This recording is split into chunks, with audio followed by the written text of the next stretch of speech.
আজকে জানো আমরা শাশুড়ি বৌমা বাড়িতে ছিলাম, আর কেউ ছিল না, তাই জন্য আজকে আমরা একদম শর্টকাট রান্না বান্না করেছিলাম, কিন্তু ভীষণ লোভনীয় কিছু রান্না বান্না হয়েছিল।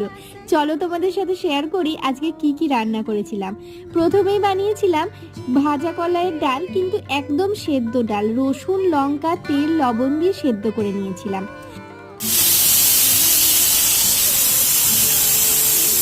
অন্যদিকে একটু পটলও কেটে নিয়েছিলাম পটল ভাজা করব বলে।